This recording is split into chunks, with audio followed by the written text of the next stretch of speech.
The first step in using Photoshop is to acquire an image.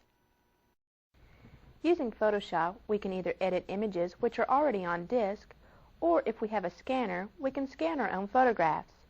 It is important to note that any RGB images you open in Photoshop will be converted to the new sRGB color mode, unless this option is changed in the preferences. If you do not have a scanner, bear with us while we demonstrate the Twain32 command. To scan an image, we open the File menu and select Import. Then select Twain32 from the Flyout menu.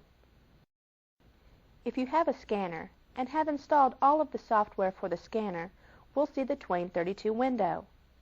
Each scanner has a different interface, so yours may be slightly different. However, the features and commands are basically the same.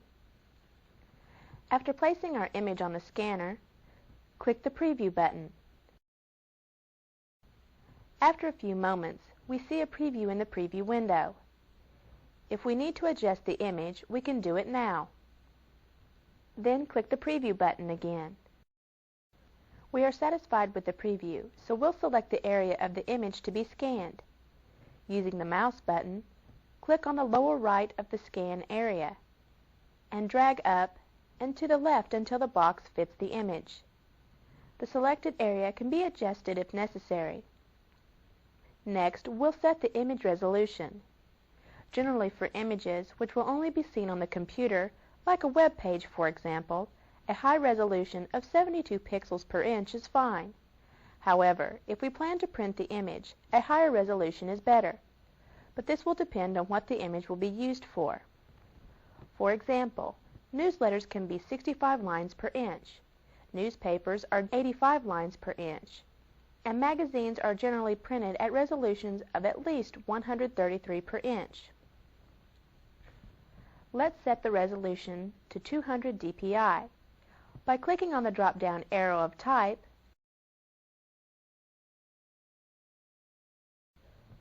we can also scan the image as millions of colors, grayscale, or line art. We'll select millions of colors or RGB. Scanning an image may take some time. Depending on the size of the image, the resolution, and color depth, larger images, higher resolution, and more colors will all require more time and memory. Now we're ready to click the Scan button. And after a few moments, the image is scanned. Let's close this window. When scanning printed images, what is known as a moire pattern appears. Spots of different colors of inks, which make up the image, cause this. Fortunately, this can easily be fixed using the despeckle filter. To remove the moire pattern, click Filter in the menu bar. Then select Noise. From the Flyout menu, select the Despeckle command. And the image is now crisp and clear. Let's close this image by clicking the X in the upper right corner of its window. And answer No to the Save Changes prompt. Now let's open the Astro JPEG file from the Learn folder. First, select the File menu. Then click Open. Click the drop-down arrow for the Look-in list. Select the C drive. Double-click the Learn folder. Then double-click the Astro JPEG file.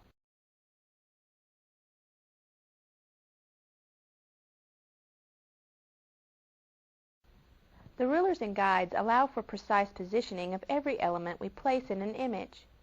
To display the rulers, open the View menu.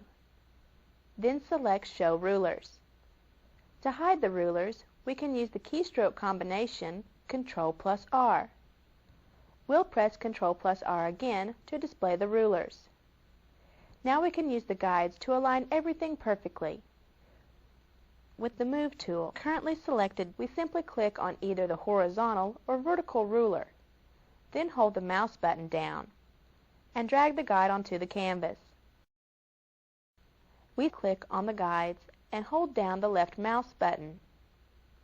Then drag to the desired location. Let's move this guide up to 1/4 inch. Now we'll drag a left vertical guide to 1/2 inch. Then another vertical guide to 4.5 inches. Finally, we'll drag a horizontal guide to 4 inches.